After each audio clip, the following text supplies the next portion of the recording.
प्रभु मैं तेरा तेरा तेरा, तू मेरा मेरा मेरा, मैं तेरा तेरा तेरा, तू मेरा मेरा मेरा। जिस गुरु को, जिस भगवान को, जिस इष्ट को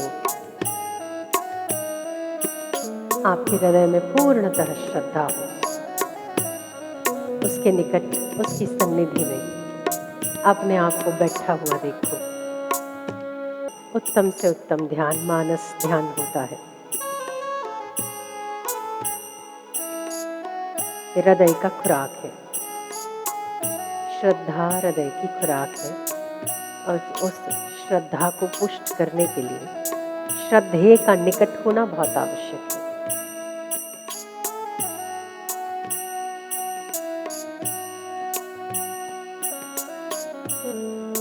कमर सीधी, गर्दन सीधी, पहली उंगली अंगूठे के नीचे।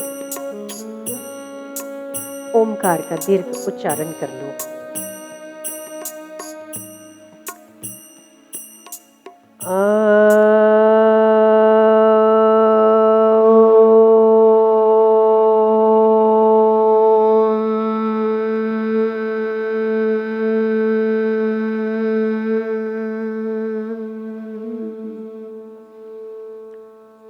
ओम इकट्ठा नहीं, पहले अ, फिर उ, फिर म। अकार उत्पत्ति, उकार स्थिति और मकार प्रलय का वाचक है। आपके चित्त में उठा हुआ विचार, वृत्ति या संकल्प वो अकार है, उसकी स्थिति उपकार है और उसका लीन होना मकार है। जैसे हमारी सांस उत्पन्न होती है, कुछ क्षण रुकती है और फिर वापस लीन होती है, हमारी सांसों के लेने और छोड़ने से जैसे हमारा जीवन चलता है, ठीक उसी प्रकार परमात्मा की सांस लेने और छोड़ने से सृष्टि चलती है। इसीलिए उसे उत्पत्ति, स्थिति और लय कहते हैं। अकार उत्पत्ति है, उकार स्थिति है और मकार प्रलय है। अकार शरीर का द्योतक है। अ का उच्चारण करने से गले के नीचे की तमाम रोग भाग जाते हैं, तमाम रोग दूर होते हैं। उकार का उच्चारण करने से आपके मस्तिष्क में, जैसे मन में मस्तिष्क में विचार चलते हैं, जब आप उकार का उच्चारण करते हो तो वो मन की मलिनता को और मन की चंचलता को नियंत्रित करता है, उसे उकार कहते हैं। और जब आप म का उच्चारण करते हैं तो म का उच्चारण करने में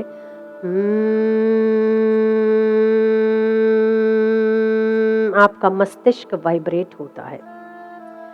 मतलब शरीर, मन और बुद्धि तीनों ही ओमकार के द्वारा नियंत्रित किए जा सकते हैं। शरीर का रोग अकार के द्वारा, मन का रोग उकार के द्वारा और बुद्धि की मलिनता मकार के द्वारा नियंत्रित की जा सकती है। इसीलिए बिना भूले और प्रयत्नपूर्वक प्रत्येक व्यक्ति को, साधक नहीं कहेंगे, प्रत्येक जीव को, प्रत्येक मनुष्य को ओमकार का उच्चारण जरूर करना चाहिए। तैयार हो जाइए। जितना समय, जितनी सेकंड अकार को दो, उतनी ही सेकंड उकार को और उतनी ही मकार को। बराबर बराबर हिस्सों में बटा हुआ ओमकार। अगर भोजन नहीं किया है तो सांस भर सकते हैं, अगर किया है तो कोई बात नहीं, केवल ओमकार का उच्चारण करिए।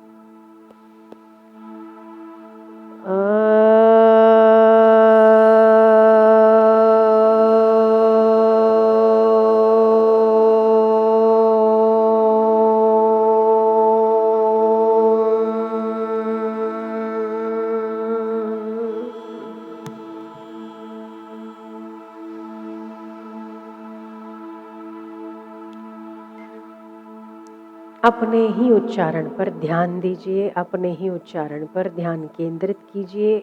अ कितनी देर, ऊ कितनी देर, म कितनी देर। फिर से गहरी सांस लीजिए।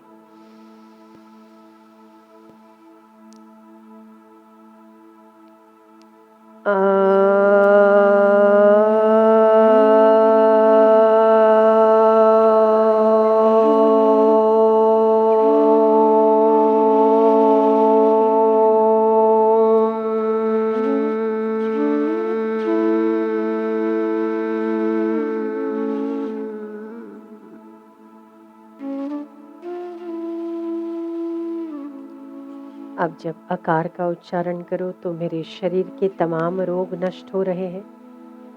उकार के उच्चारण से मेरे मन की चंचलता दूर हो रही है और मकार के उच्चारण से मेरी बुद्धि पवित्र, निर्मल और परमात्मा के, मेरे गुरु के ज्ञान के उपदेश से पवित्र हो रही है। इसी भावना के साथ ओमकार का उच्चारण करें। फिर से गहरी सांस लें।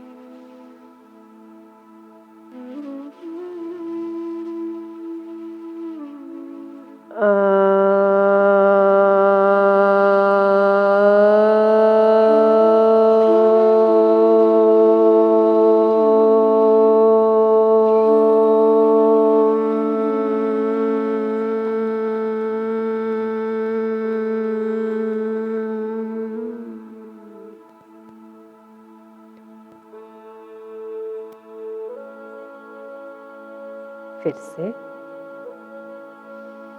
धीरे धीरे सांस लो, बहुत शांति से, जल्दबाजी ना करो।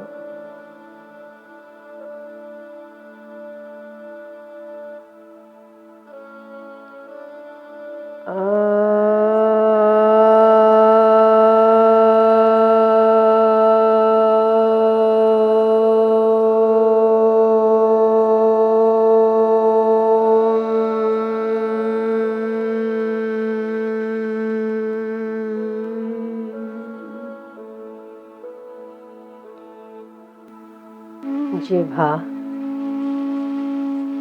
तालू में भी नहीं, नीचे भी नहीं, मध्य में स्थिर करिए।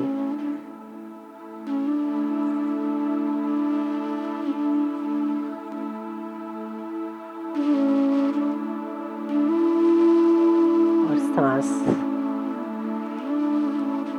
सहज में मुंह बंद रहे। केवल आपकी जिह्वा मुंह के अंदर बीच में बनी रहे, कहीं भी न ऊपर टच होती हो न नीचे। मध्य में स्थिर रहे और आप सांसों की गति को देखते रहिए।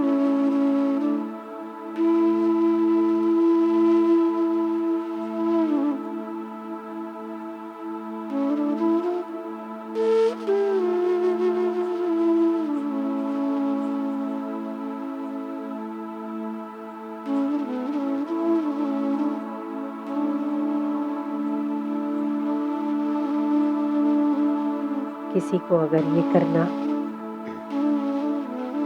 संभव ना हो तो आप जिह्वा के अग्रभाग पर ओमकार को देख सकते हैं। जिह्वा न ऊपर न नीचे, मध्य में स्थिर हो और उस पर आप ओमकार का जप कर सकते हैं।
कुछ क्षण के इस ध्यान से आपका चित्त शांत, बुद्धि निर्मल, पवित्र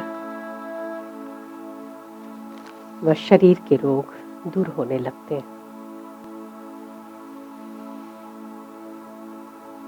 श्वास भीतर जाता है, उसे देखिए, बाहर आता है, उसे देखिए।